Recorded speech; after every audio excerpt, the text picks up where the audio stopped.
Olá pessoal, começamos nossa semana de aulas corrigindo a atividade da aula anterior. Atividade essa que era referente ao gráfico da função do segundo grau.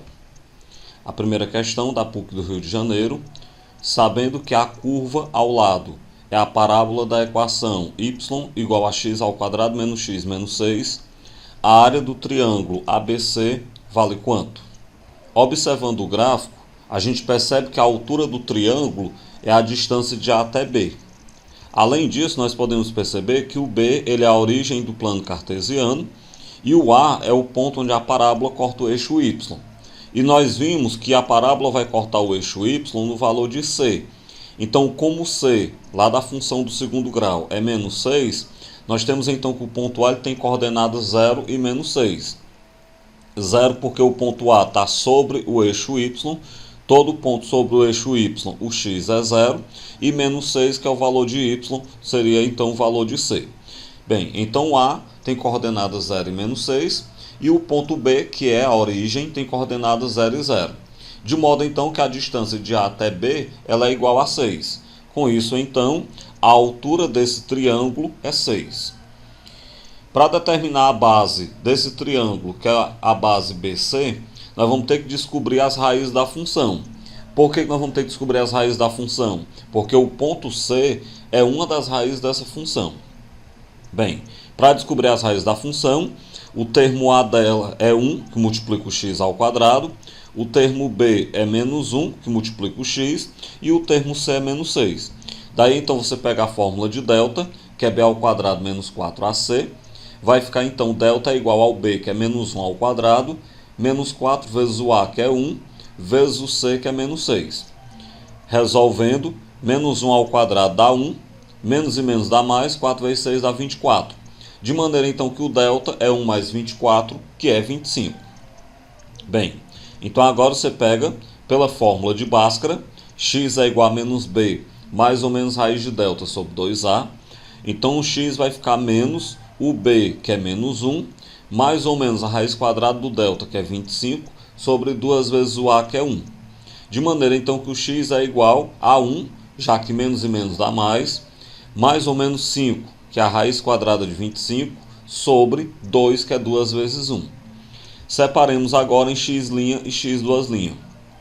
O x' é 1 mais 5 dividido para 2, isso aí vai dar 6 dividido para 2, que é 3.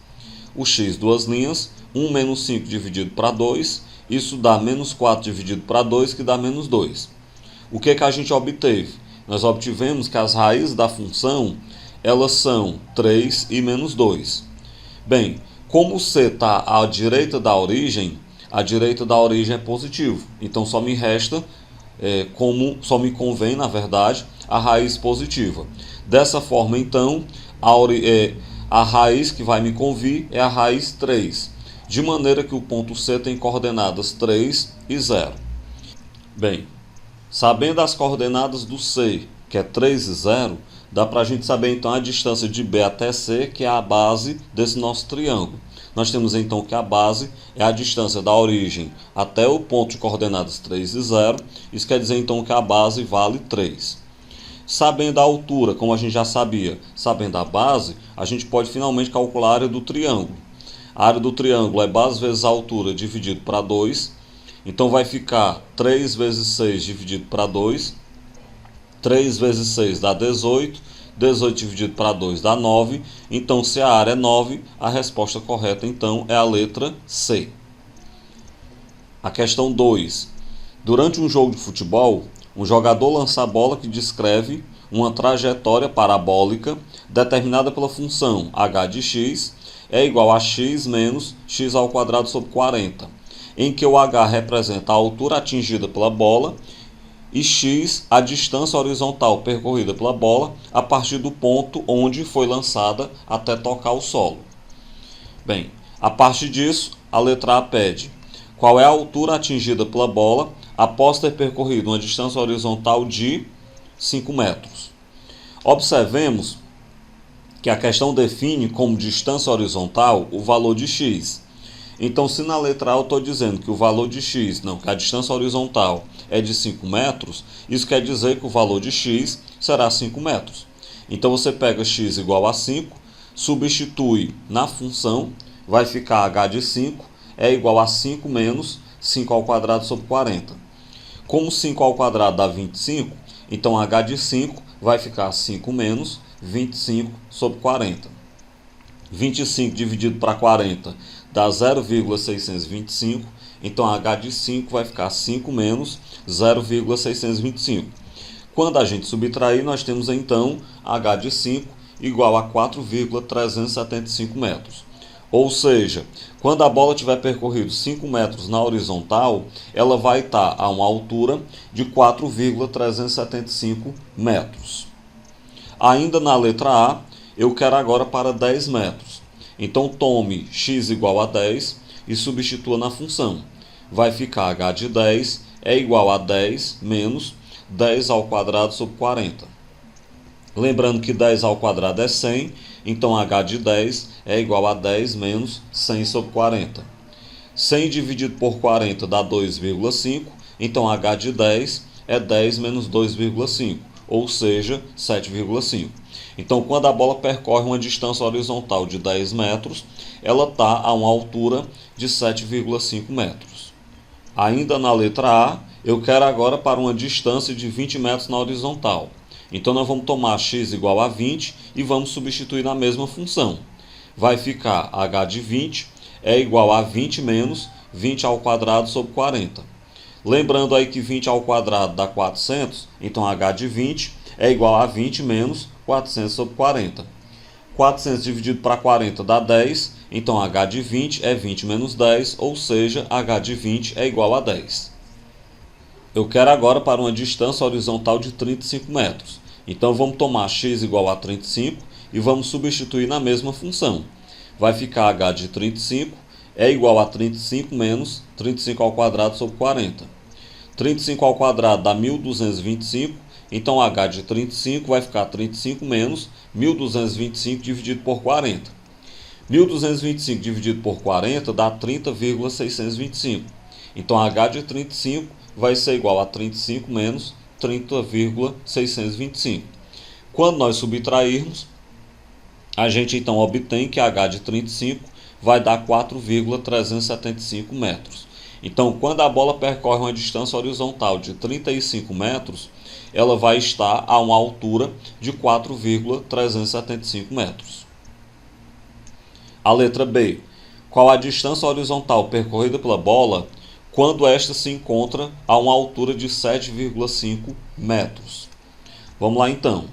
Como a altura é de 7,5 metros, a altura é o h de x. Então nós temos que h de x é igual a 7,5. Peguemos então a função que representa a trajetória dessa bola e no lugar do h de x eu coloco 7,5.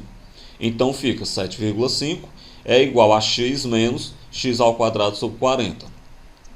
Agora eu vou jogar tudo para o começo e igualar a zero, claro, trocando o sinal das parcelas que mudam de lado.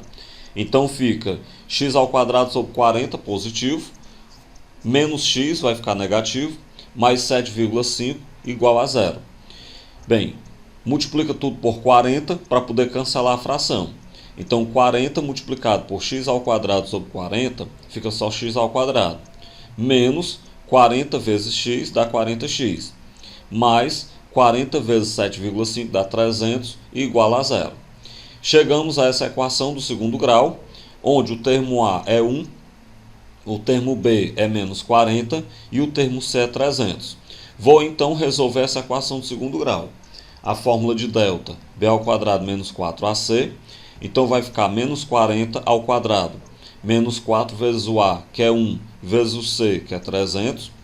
Quando eu pegar menos 40 ao quadrado dá 1.600, positivo, porque o expoente é par, menos 4 vezes 300 dá 1.200. De maneira então que o delta é 400. Se o delta é 400, vamos então para a fórmula de Bhaskara. Ela é x igual a menos b mais ou menos raiz de delta sobre 2a. Então vai ficar x igual a menos o b, que é menos 40, mais ou menos a raiz do delta, que é 400, sobre 2 vezes o a, que é 1. Menos e menos dá mais, então x é igual a 40, mais ou menos 20, que é a raiz do 400, sobre 2. Separemos então em x' e x duas linhas. O x' ele é 40 mais 20 sobre 2. Isso dá 60 dividido para 2, ou seja, é 30. O x, duas linhas, 40 menos 20 sobre 2, ou seja, isso é 20 sobre 2, que dá 10. De maneira, então, que a gente percebe que existem duas alturas, existem, na verdade, duas distâncias horizontais, onde a altura da bola atinge 7,5 metros, que são as distâncias horizontais de 10 ou de 30 metros. A letra C. Qual é a distância horizontal percorrida pela bola quando esta toca o chão? Bem, lembremos que quando a bola toca o chão, nós vamos ter que a altura dela é zero. Se a altura dela é zero, então h de x é igual a zero. Assim você vai pegar a função que foi dada na questão e vai igualar a zero. Jogando aí todo mundo para o começo, mudando o sinal, vai ficar x ao quadrado sobre 40 menos x igual a zero. Multiplica tudo por 40 para poder cancelar a fração. Então, 40 vezes x ao quadrado sobre 40 dá x ao quadrado, menos 40 vezes x dá 40x, igual a zero. Resolve essa equação aí do segundo grau, onde o termo A é 1, o termo B é menos 40 e o termo C é zero. Pega a fórmula de delta, que é b ao quadrado menos 4ac. Então vai ficar menos 40 ao quadrado, menos 4 vezes o A, que é 1, vezes o C, que é 0. Menos 40 ao quadrado dá 1.600, menos 4 vezes 1 vezes 0 dá 0. Ou seja, o delta é 1.600. Pela fórmula de Bhaskara, eu tenho que o x é igual a menos b, mais ou menos raiz de delta sobre 2a. Então vai ficar x igual a menos o b, que é menos 40, mais ou menos a raiz quadrada do delta, que é 1.600, sobre 2 vezes o a, que é 1.